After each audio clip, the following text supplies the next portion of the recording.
Hey Gators and sports fans, get all your Gator talk, news, analysis, and opinions on the Pod Up with Matthews in the Morning podcast.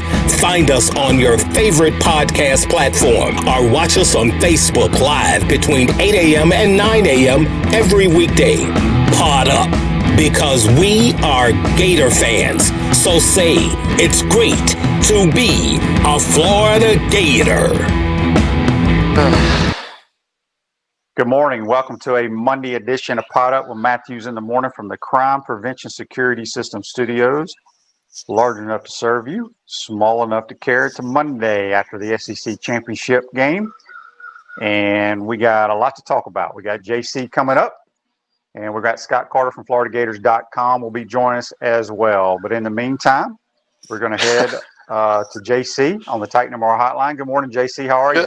Good morning, QB. You're there. You're in the middle of the swamp right there. Look at that. Yes, I am. Yes, I am. Yeah. It's well, I don't know, QB. What a weekend we had in football, and certainly, how do you put this game into words that we saw on Saturday night? Other than the fact that it was just a real show put on by two teams that really, really badly wanted this thing and played as best they could, I thought. And even when you talk about the defense, when you've got these two offenses operating at this type of efficiency, then it's really very little a defense is going to do. And the winner of the game is going to be the team that has one or two special plays on defense, I think. And that's, look, Florida kept Alabama off the scoreboard in the third period, but they allowed 52 points in the other three periods.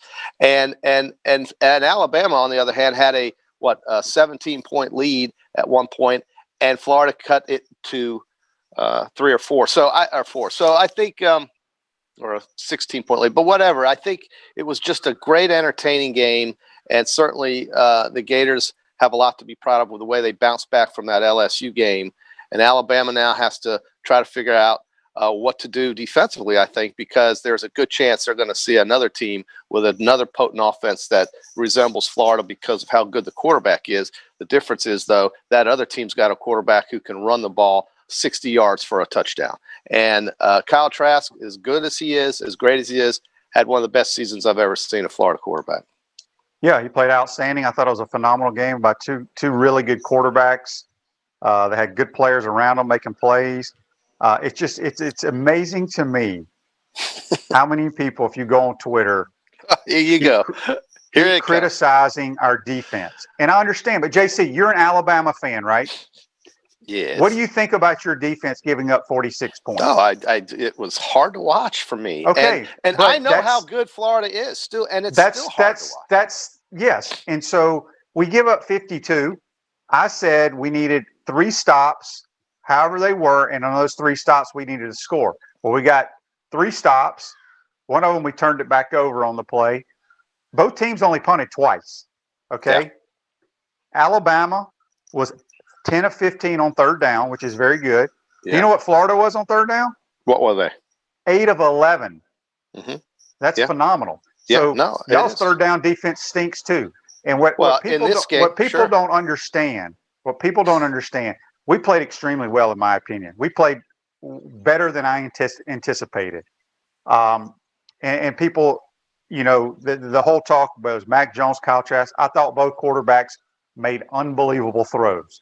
Oh, yeah. The people that want to say Mac has great players around him, I agree. But Kyle Trask has some damn good players around him, too. I mean, if people don't realize that. Well, Nick Saban said it. 1 and 84. Florida has three elite players on offense. Alabama has 3 elite players on offense. So it's a wash. But, I thought we played extremely well. You got to tip your hat to both teams. It was a very entertaining game. Right. We probably won't see one like that until Alabama and Clemson meet in the championship game because the other two are going to be blowouts. And we can talk more about the college football playoff as a joke now. They have to tweak it. Well, they do. It's a shame. Look, we've talked about how this year is the year to make something different. To make it happen to where there's more inclusivity, inclusiveness for the playoff, because there should be. I mean, you've got a team that's played 6 freaking games, and through no fault of their own. They did what they had to do. But the point is that there are other teams that can make an argument that beats theirs, and it just seems fixed almost. It almost seems like, okay, Ohio State was meant to be put in because, one, the league changed its rules. Two, then they changed them again the other day.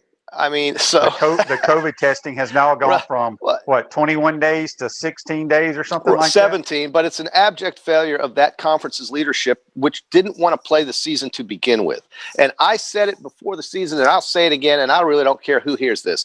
There are political ramifications as to why the Big Ten did what they did. And the fact of the matter is if you don't have Trevor Lawrence and Justin Fields and Ryan Day and people like that speaking up about trying to get that season started at some point, it never would have happened in that league.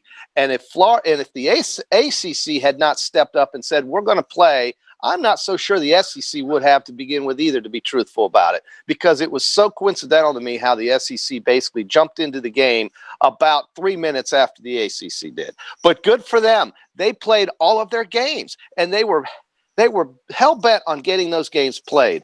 And that shows a testament to the commitment to football and the commitment that every single team and player and coach that was on an SEC team, and for that matter, you could make a case for the ACC as well, that they were going to get this done come hell or high water, and they got it done.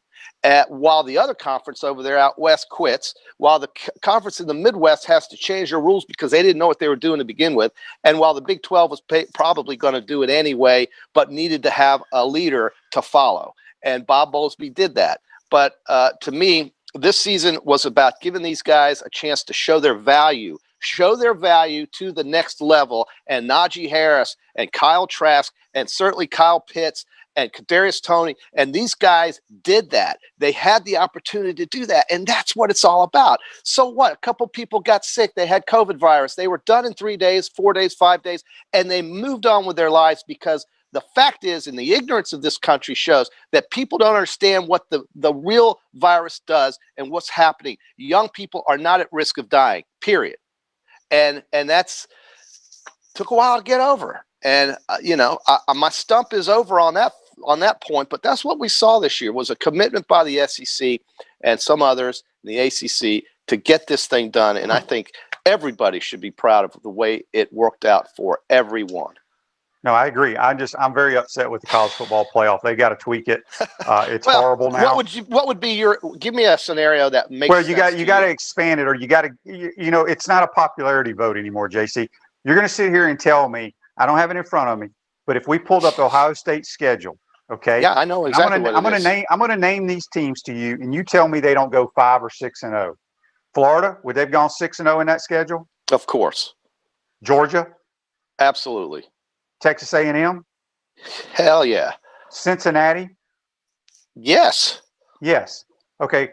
Those are just 4 teams I just threw out there. No, there's no question. But there's nothing joke. Ohio State. Yes, and there's nothing Ohio State could do about it. The teams they wanted to play did not play them. Maryland opted out. Michigan certainly opted out. Okay, no. Back up. You just said Maryland opted out. Who gives a hell if they play Maryland? But that's who Maryland is like playing Vanderbilt. Look, you got to get. Look, that's who's on their schedule. Okay, we've talked about schedules for years. It's their fault that they only played that many games. Ohio State, the Big Ten. The Big Ten. All right. Well, you're missing my point. Ohio State is what I'm talking about. You're talking about the Big Ten. I know about the Big Ten. I just told you over the last 5 minutes what a ridiculous conference it is. But the other thing is that the committee should be ashamed of themselves because they talk about the eye test, the body of work. If you're going to sit here and tell me that Ohio State in the 6 games that they've played, the eye test tells you they're a good football team, you're blind. They have not blown people out that they should be blowing people out. And I know that doesn't matter in the committee's so-called eyes, but when you struggle with a team with Northwestern that I swear you could run faster than some of the guys on their team, JC, that's embarrassing. They did struggle. I mean, I'm going to tell you right now, Clemson is going to take them behind the woodshed, and I can't wait. how Well, bad they get buried. QB, Ohio State, for its part, played some weak teams. I get it. But they did score a lot of points this year. Now, not in the game we saw Saturday, but they scored 42 on Indiana, 49 on another team, 38, 52. I mean, they can score points, 52 on Michigan State. And granted, these teams are god-awful, but look at Notre Dame's schedule. You take Clemson out of that, and you're going to tell me that Duke, South Florida, Louisville, and teams like that are worth mentioning. This is a year where we have a lot of bad football teams for understandable reasons. They didn't practice. They didn't have a chance to get together in the spring. They were horrible teams, but that's the way it had to play out because you're going to have the haves and have-nots in a year like this. So because we have halves, let's have the halves play each other more. Let's not have the Rutgers-Louisville game matter or the Rutgers-Ohio State. The thing is that the Ohio State could have played Georgia. They could have played Georgia. Could have played Texas A&M. I mean, these games could have happened, and the league did the best they could given the circumstances. And I thought we saw some extreme flexibility with what BYU and Coastal Carolina were able to pull off. But to me, Notre Dame's schedule is just as hideous as Ohio State's if you take out that one Clemson football team, Florida State, Virginia Tech, Wake Forest, North Carolina State. These are not teams that are going to scare anybody on Cincinnati. Cincinnati would run the table in the ACC too if they didn't have to play Clemson. Yeah, I don't want to hear about North Carolina. Every conference is horrible this year. Look at the SEC. It just means more. We're better than everybody else, which we are. But there's only 4 good teams. Everybody else sucks. That's true. And so that's the year we're having. So I'm not ready to indict Ohio State yet. Did they play badly on Saturday? Yes. Did that kid run his fanny off? Yes. He needed to for them to win. Northwestern turned the ball over in the red zone a couple times that could have really affected the score of that game, and maybe they would have won it. But certainly Texas A&M has an argument. And Texas A&M is a team that won 7 SEC games while Ohio State just won 6 games. I mean, you've got a team that won this conference that won 11 conference games. Playing in a conference, and Notre Dame learned that this year, is so much different than having a couple of sprinkles thrown in there during your schedule. To me, it's an incredible achievement. And I think that Notre Dame realized that playing in a conference is a whole lot different ball game because they had a championship game. Got a text here on the Titan Mar text line. Comes from Daryl. He says, "Good morning, guys. Had a great time in Atlanta, but the atmosphere was not the same." No. And by the way, damn the Big Ten. We also got a Facebook Live brought to you by Melvin Law, the only official law firm partner of the Florida Gators. And we're speaking with JC from the Crime Prevention Security System Studios.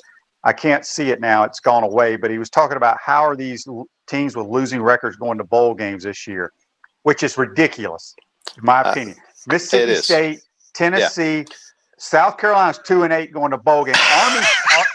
Army sits at 9-2, and they can't go to a bowl game. Well, that's because of what the bowl game did to them, and the fact that they committed to that bowl game a long time ago. And somebody's got to do something to get Army into a game. It's not right that you've got these other teams getting a chance to play another game if they want to, and there's Army at 9-2.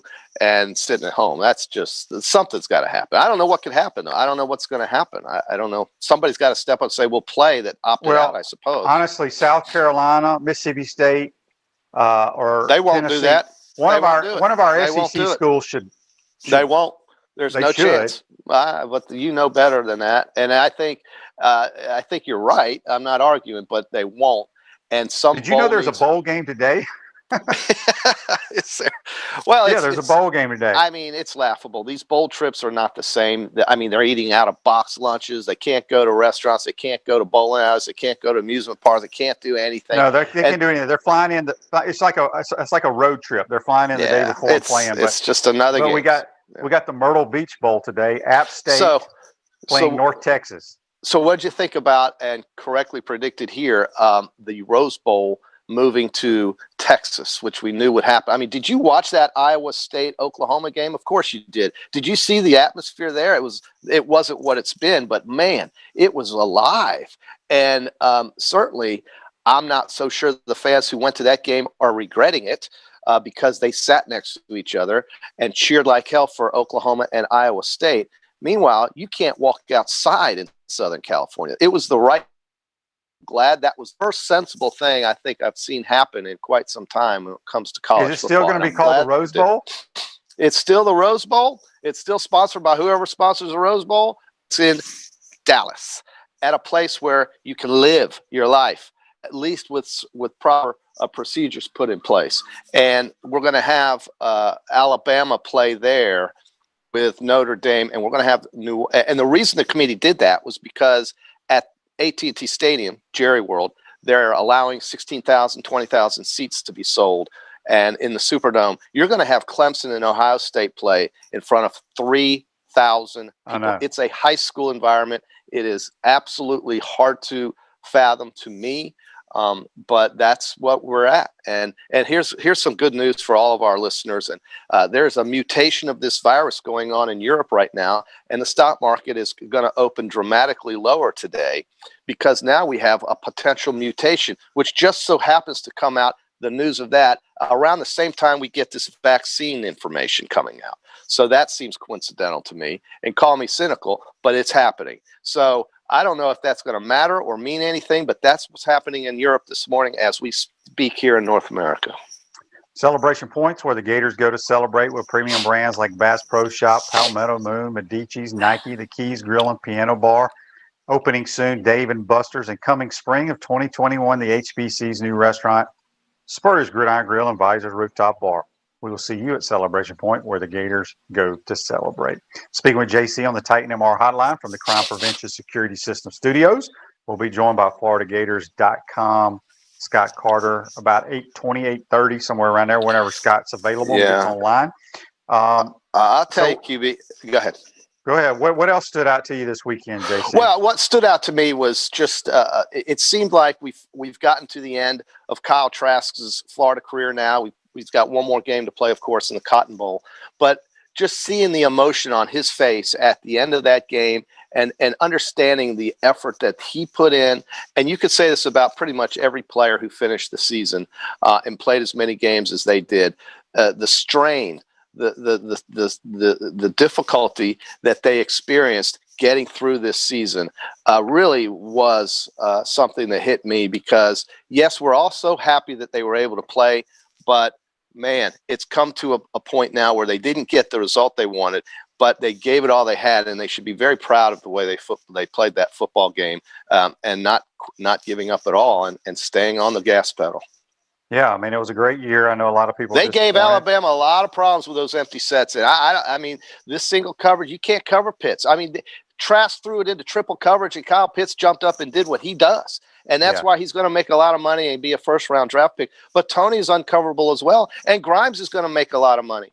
This is exciting to watch for Florida fans because they've got some players now that they can watch on Sunday that are going to play a lot of football, hopefully. And I think there's a lot to look forward to. And look, next year is going to be different without these guys, but there's other players that are going to step up, and you're going to see those players in the Cotton Bowl like Shorter and some of these other kids that stepped in this year when Pitts was out.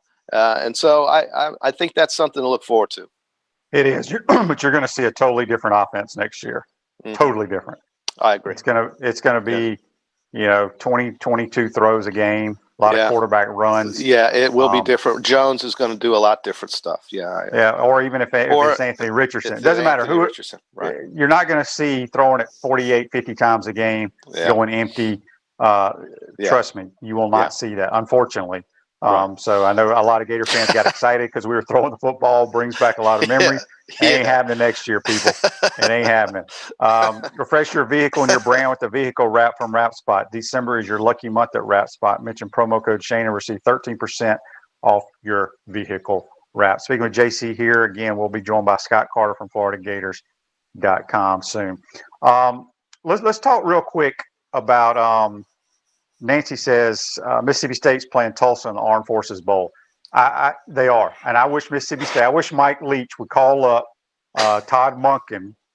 Is it Todd Monken? Jeff Monken, his brother, and say, you know what? We don't deserve to go to this bowl game, so we're going to let you folks who went 9-2, protecting our country, let y'all go play and have a good time. He did tweet last night that fans were allowed to bring their cowbells to the game. So no chance of that happening, but maybe somebody at South Carolina who's going through a transitional period right now with their coaching staff can call up somebody and say, maybe we should stay home and let Army play in the game for us, because South Carolina, at least Mississippi State beat Missouri the other day. I know they've had a losing season, but they played some tough games. They played Georgia tough. They did, or was it Auburn? It was one of those two. I think it was Georgia. And then they played, and they beat up on Missouri yesterday. So I don't know. I was thinking about this because I don't know if people saw the Ole Miss Saturday. LSU game. It was phenomenal.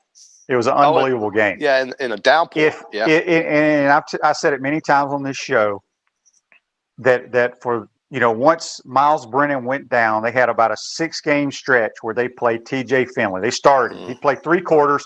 They'd be getting blown out. They'd throw Max Johnson in. He'd lead on touchdown drives. It took them 5 games to figure out Max Johnson's our better player. Plays him against Florida. He plays outstanding. He plays really good against Ole Miss. LSU went 5-5 this year.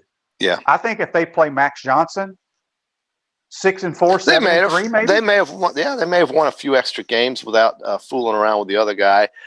Certainly, though, you could tell teams when their defense quits that it's almost obvious. Nobody wanted to tackle anybody in the rain the other day, and I get it. Really, what were they playing for? There's no postseason for LSU. That's a huge rivalry game, though. It is. Absolutely, you're 100%. Ole Miss has some of those. Arkansas is a huge rivalry with them. Of course, they've made the Alabama game more of a rivalry now here lately in the last 10 years, I think. And then you've got the LSU team. Yeah, you're right. That is a rivalry. Big game. And I think Lane Kiffin did tremendous things at Mississippi, but they've got to figure out how to get guys on defense not to just lay down. Well, here's the thing, and I'm glad you brought that up because I had a couple buddies texting me about how they love the way Lane coaches. And I agree. I like Lane. Yeah. But Man. it's very easy to coach when there's nobody expects you to win games. It's very easy when it's 4th and 7 4 times in a game, you go for it. You know what I mean? Yeah, I do. There's no stress because nobody expects you to win. They're not going to fire him. They love all his all his press conferences, his T-shirts, and the mask he wears. So it's a great situation. The Ole Miss fans love him. I think he's perfect for them. But they're going to win 4 and 5 games every year. I don't know what they're going to do on the defensive side of the ball, but they have to change something. They have to. But here's the thing, JC, the way they play offensively, it's fun and it's exciting. Yeah. But you can't play that way and win big games because you can't go for it all those 4th downs. You've got to kick field goals. You've got to punt it every now and then. And that's what I'm saying. Yeah. So let me switch gears with you real quick as it relates to what we learned this weekend with the playoff. You've got Clemson, who looks as dangerous as they've ever been, now getting healthy on defense, a 7-point favorite over Ohio State, who's got athletes everywhere. Now, keep in mind, QB, in that Northwestern game, Ohio State missed a lot of players. A lot of guys weren't playing. But there will be more athletes on that field than there will be probably in any other game, except when Alabama plays one of them. So certainly, here's Trevor Lawrence. Heisman Trophy, absolutely opportunities for that. But you really think Clemson's blowing Ohio State out? You really do? Because the quarterback. He's maybe the best college quarterback I've seen, physically gifted because he can make every throw. He can run the football. ETN. Oh, I know how good he is. Listen, I get it. But Ohio State's going to run the ball and keep Clemson maybe off the field a little bit more effectively. You don't think Clemson can stuff their run game? Well, we'll find out. Yeah, probably they can. But then again, you've got 2 really good, capable running backs and a very, a dual threat quarterback with Ohio State. I think it's going to be closer than you think because last year Ohio State was a better team than they were. Now, certainly I think that Clemson's gotten better as well this year, defensively speaking. But man, if they when teams are so-called even on talent, you go with the better quarterback. And the better quarterback is Trevor Lawrence, hands down. Yeah, and how about those New York Jets just handing him over to Jacksonville? Yeah, well, the Jags will probably screw it up somehow and not draft him. They'll probably take some dude that rushes off the end that they think's the next Lawrence Taylor. Right, a Samoan defensive lineman from the Pac-12. That's who they'll draft. But no, they will take Trevor Lawrence, and certainly if they don't win another game, they'll have that opportunity. The question will be, is Doug Marrone going to be the guy that coaches? No. And I doubt that seriously. If they draft Trevor Lawrence, they've got to find somebody that will do well. Joe Brady sounds like a great idea for me. If you're in Jacksonville right now and you're thinking Trevor Lawrence, you get a guy that knows what to do with a quarterback. And Joe Brady would be my first pick in Jacksonville to coach the Jaguars. How many regular season games are left in the NFL? 2 more. And I tell you what, I've been in locker rooms and I've heard people talk about how this team is tanking. Look, you never have players do that because every player the job has to. That's their job. Not for the team you're playing, but you're playing for all the other 30-something teams. What you put on tape sticks with you. But I tell you what, JC, I don't know what I would do, but I'd tell the Jags, look, man, we're going to throw you. Shad Khan's still their owner? Yes. Okay. He may have to throw a big Christmas bonus to everybody on the team and say, look, man, we cannot win these next few games. I mean, opt out, do whatever you have to do. Get that guy, dump the coach, get Joe Brady in there, and you watch things change overnight. And it can happen in the NFL because we've seen it happen with teams in the NFL. So I agree with you 10,000% if Jackson wants to stay legitimate and viable. Do we know who the Jags have left on their schedule? I mean, it takes a minute to look, but I think it's exciting for them and their fan base because he was not in the picture unless the Jets lost. And won. And then they go play a playoff team yesterday across the country, 3 time zones, and win the game. So it's shocking to me that happened. But like we've always said, QB, and you're right, that's the NFL and anything can happen. So the Jags play the Bears this week. The Bears are on a little bit of a run, so the Bears will probably win that game pretty handily, I would think. And then the Jags play the Colts. So it's very realistic to see Jacksonville dump the next 2 games to the Bears and the Colts. They're not beating the Bears. They're not beating the Colts, and they will have the first pick. I don't think there's any doubt about it now. The question is going to be who's going to be running that program, and to me, you got me thinking now. Who? It's funny because somebody asked me the other day, was there any chance of Coach Mullen going to the Jaguars? I'm like, I don't think so. Well, QB, we're talking 90 miles away. We're talking more money. We're talking beach condos. You know what Dan likes? Dan likes a place. Let me tell you what Dan likes. Dan likes a place where he can live and play a golf course without having to drive 2.5 hours. That's what Dan likes. You know how I know that? Because he told us that when we were in Tampa. He said, what's up with Gainesville and the lack of golf facilities there? I have to drive down here to play golf. So in the First Coast, it's very nice. And trust me, I can tell you, it is a great place, I think, to live.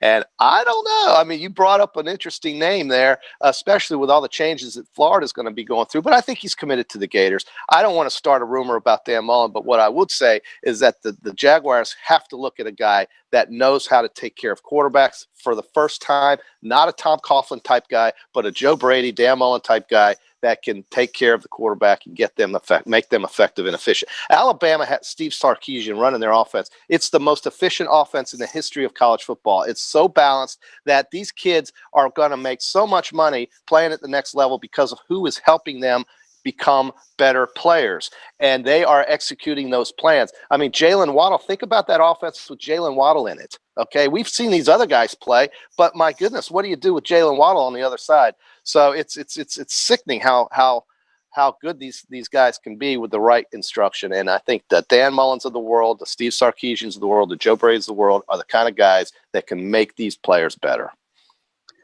Yeah, I agree with that 100%.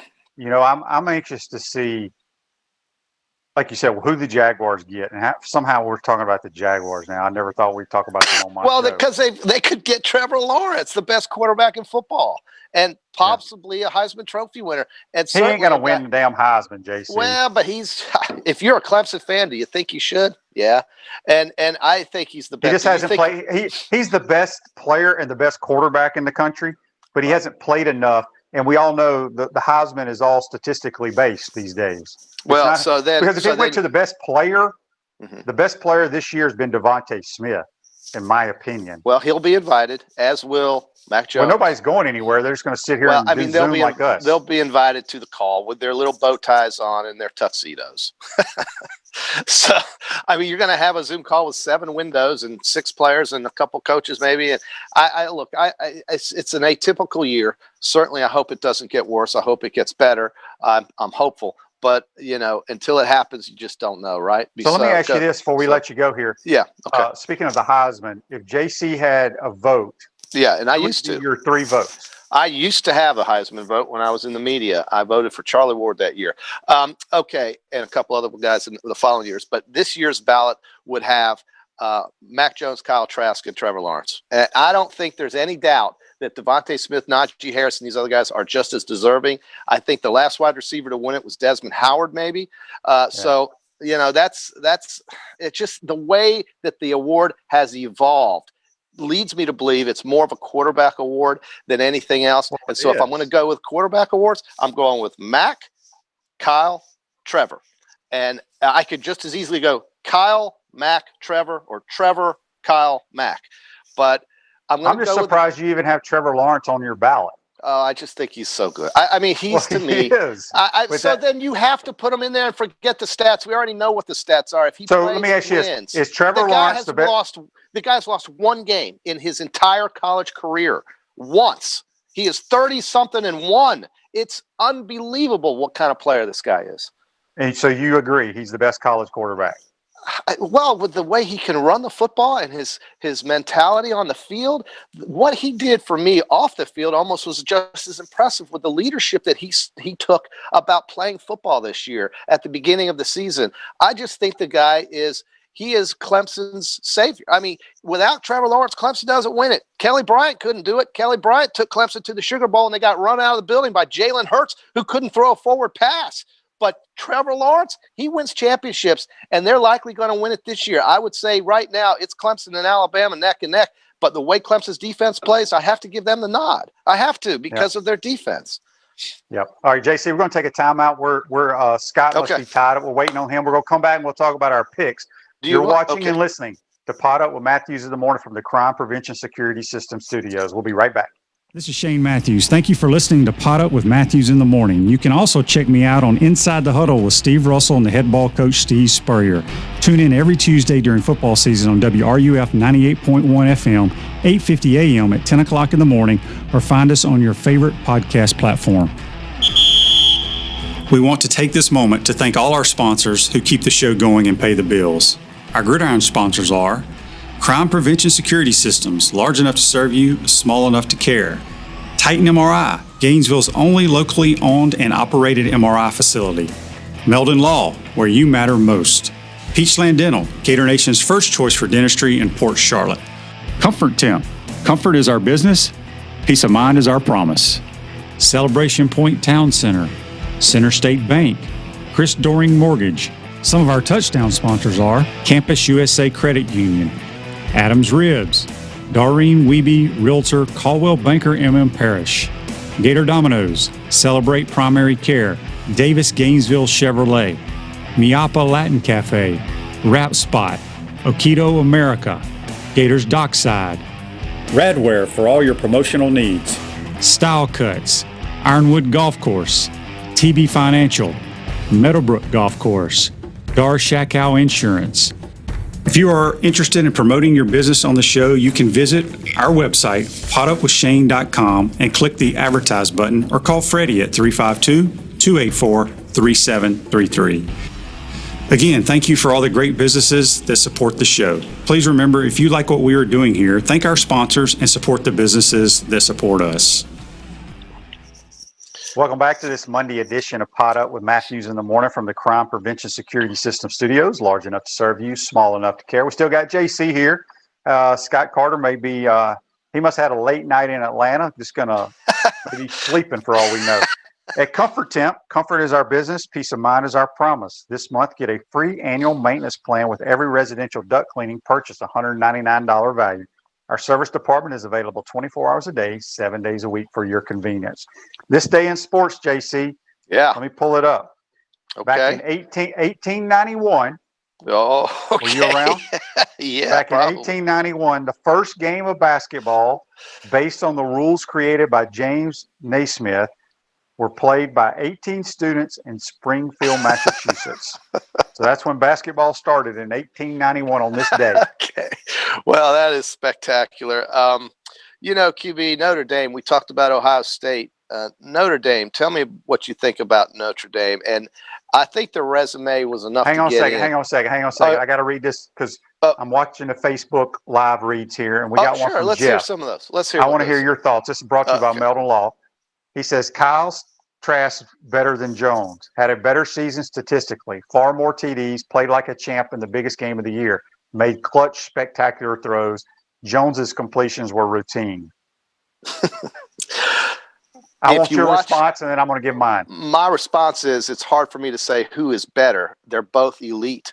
But when you watch both play, and if you had watched any Alabama games, the accuracy from which Mac Jones distributes the football and the timing and the way they run that offense is spectacular. They are the most efficient offense in the history of the game, including last year's LSU team, and they played 11 SEC games. They did not play non-conference games.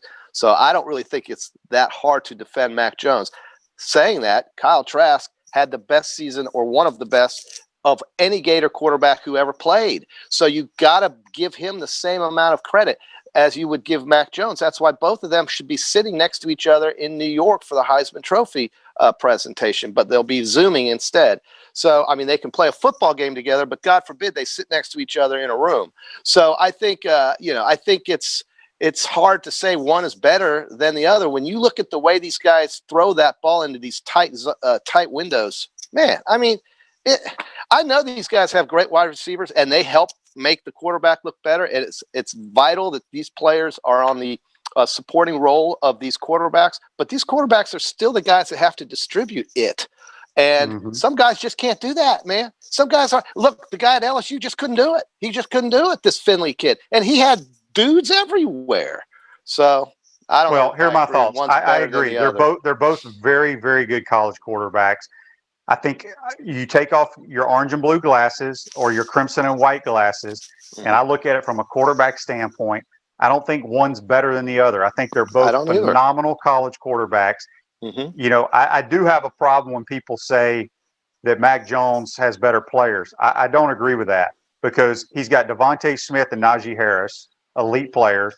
Well, Trask has Tony and Pitts, and you made your point. Some of those throws, Pitts it doesn't matter where you throw it, he can catch it.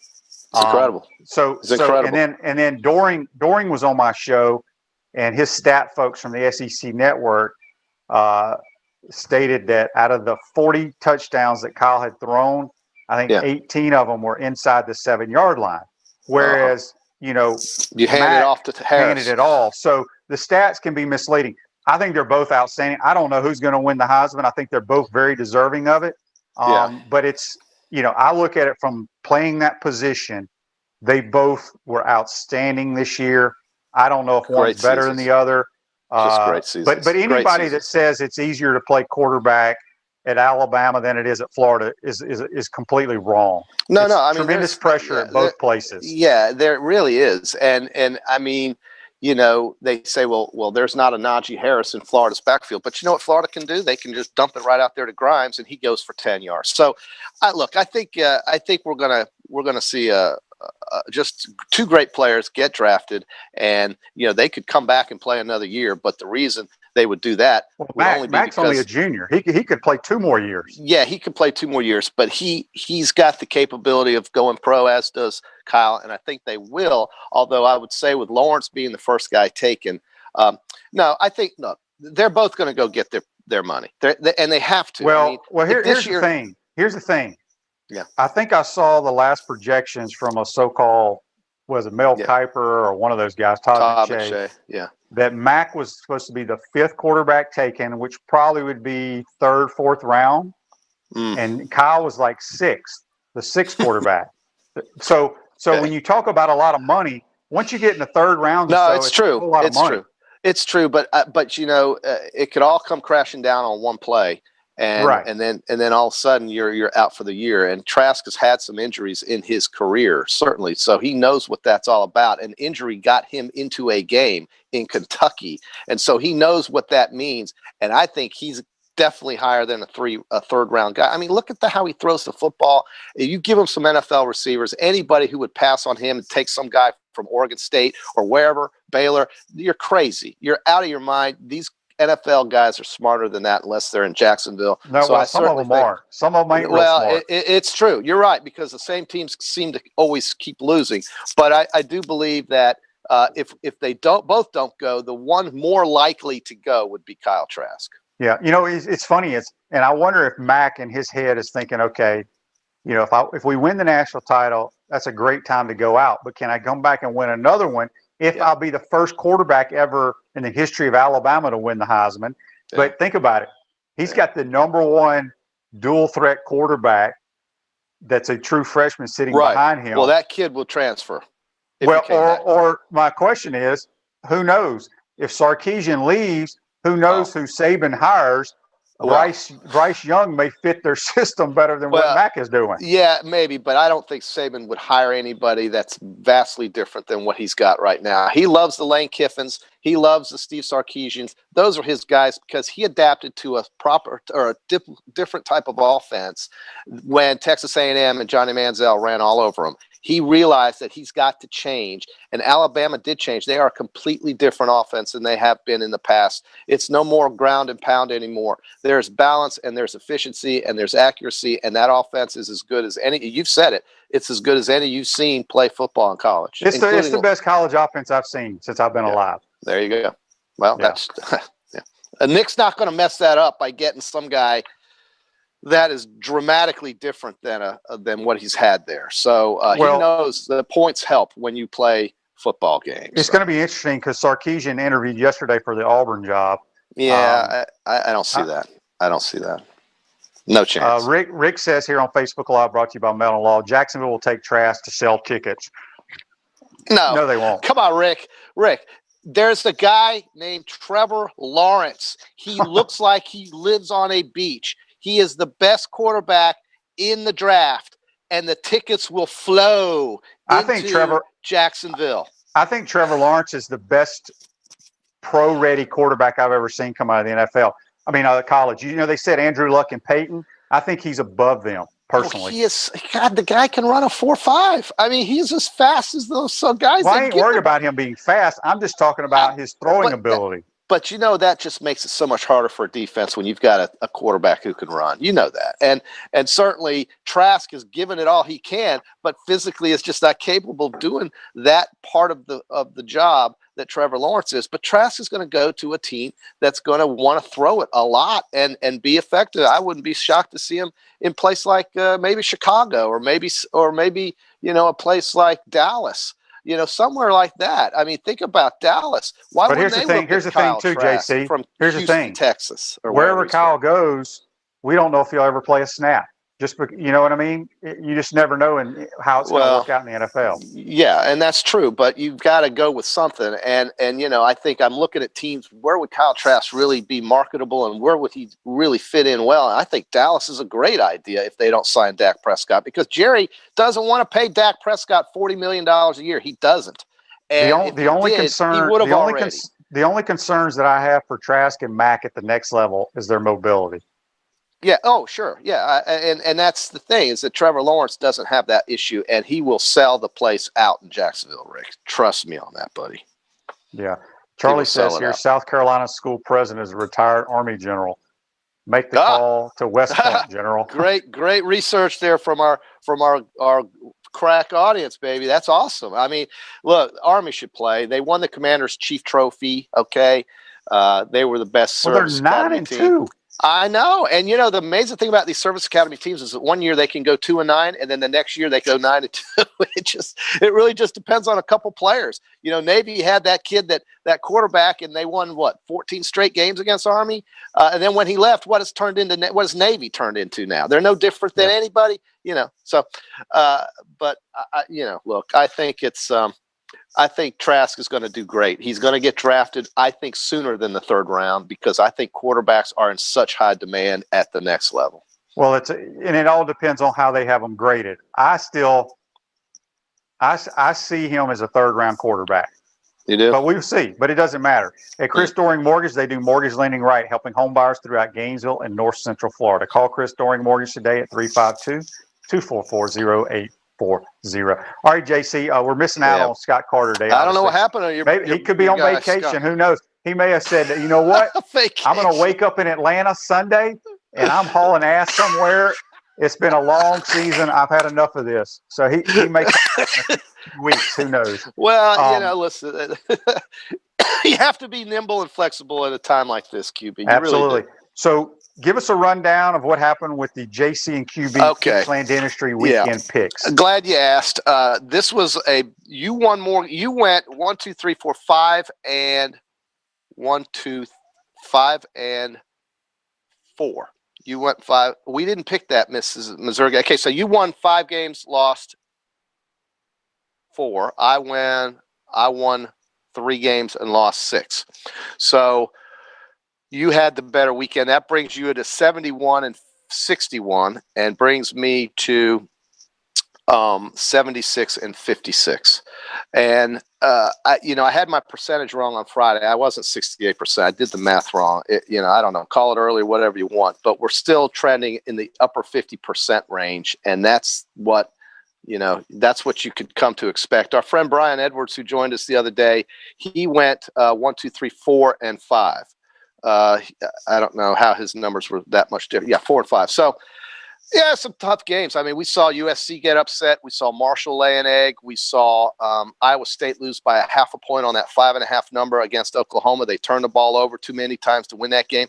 Oklahoma's a team that you could make an argument is playing pretty darn good football right now, but you can't go 8-2 and expect to get in over a team that's unbeaten or a team that's had 1 loss against Clemson. So Oklahoma is going to play Florida. That's going to be a game where Florida would have, Kyle Pitts won't play in that game now, obviously. So, we'll probably some other guys not playing. I'm expecting. Yeah, and that's the thing. I do think though you'll see Zipperer and you'll see Shorter and you'll see maybe some others, but Florida won't have the full complement that they had in Atlanta. And again, that Florida-Alabama game, the Gators are a hard matchup for an Alabama team that's really not that good, I think, on man-to-man defense or zone. I just think that Florida exploits that type of team very well, and they showed it with those athletes. And Oklahoma is a hot team right now. They've got a freshman quarterback who's gotten better in Rattler.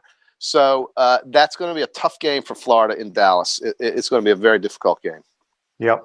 It's just amazing to me, especially when you go back and watch the Florida-Alabama game. If anybody,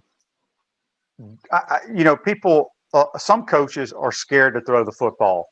Yeah. Some coaches' theory is a lot of bad things can happen. Right. Only good things happen when you throw the football, in my opinion.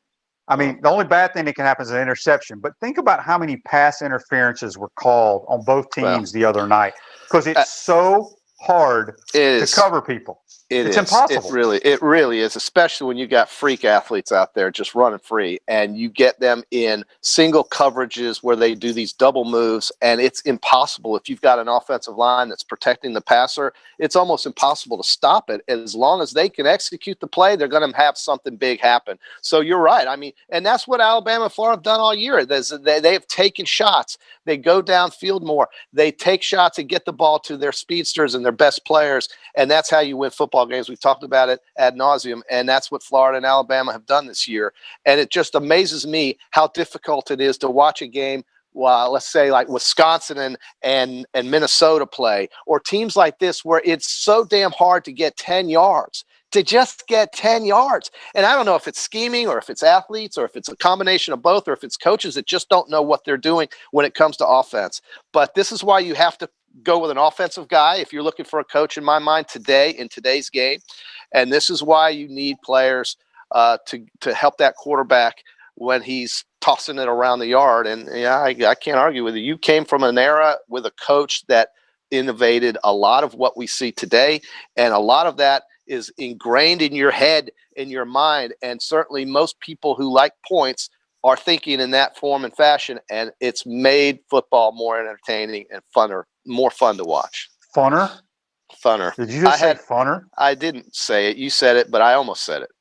You did say funner. My mom was an English teacher. I may not speak it well, but I know when it's wrong. You got the Queen's English down, QB. I get it. Yes. We got a Facebook Live here brought to you by Meldon Law, the only official law firm partner of the Florida Gators.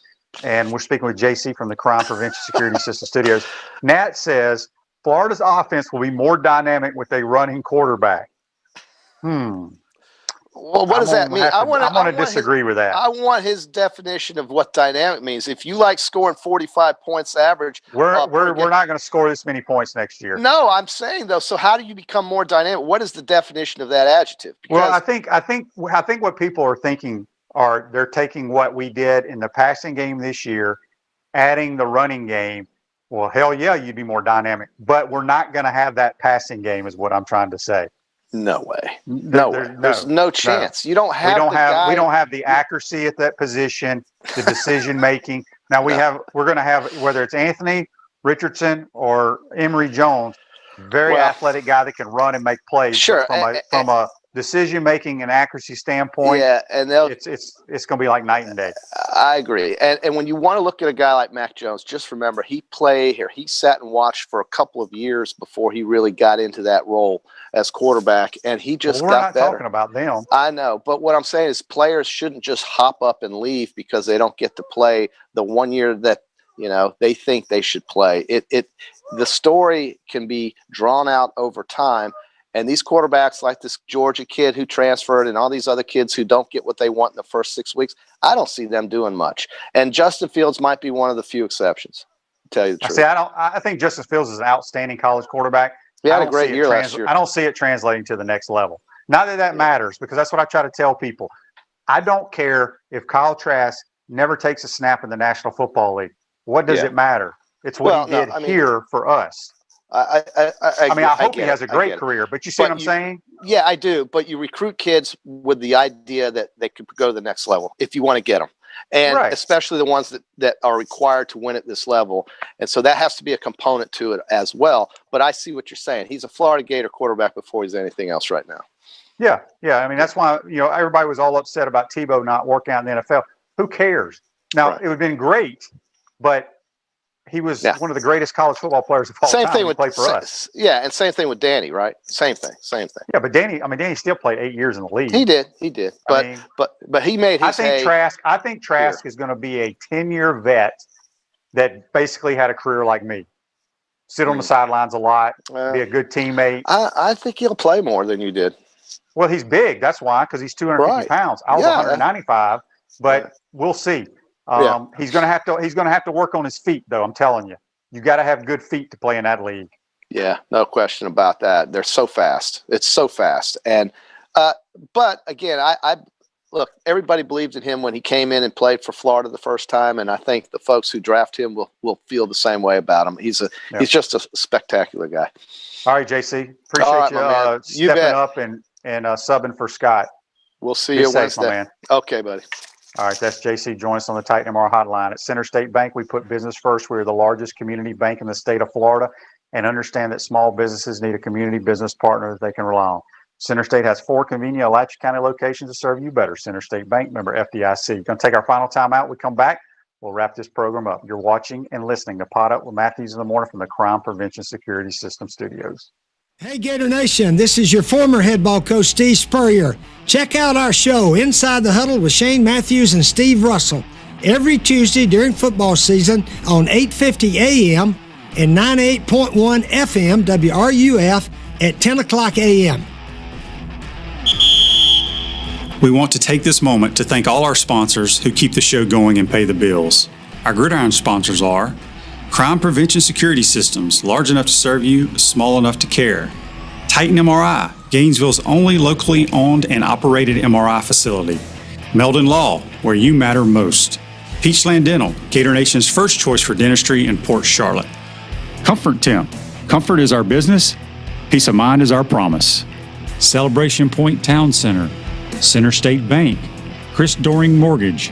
Some of our touchdown sponsors are Big Mills Cheesesteaks, MB Listing, Cornerstone Financial, McDonald's Gainesville, My IT Masters, Gainesville Neon and Signs, 84 Lumber, Tropical Smoothie, Chick-fil-A on Archer Road, Aver and Smith Personal Injury Attorneys, Orange Theory Fitness, PRP Regeneration Specialist, and Dowling Signs. If you are interested in promoting your business on the show, you can visit our website, potupwithshane.com, and click the Advertise button or call Freddie at 352-284-3733. Again, thank you for all the great businesses that support the show. Please remember, if you like what we are doing here, thank our sponsors and support the businesses that support us. Welcome back to the Crime Prevention Security System Studios on this Monday edition of Pot Up. We appreciate you tuning in and joining us. Tomorrow's program will be joined by Buddy Martin. We'll talk about the Gators in Atlanta, also the entire season. We'll also have former Gator receiver Travis McGriff get his thoughts on this year as well. Be safe out there, folks. Today's show's a wrap, brought to you by Wrap Spot. We will see you tomorrow.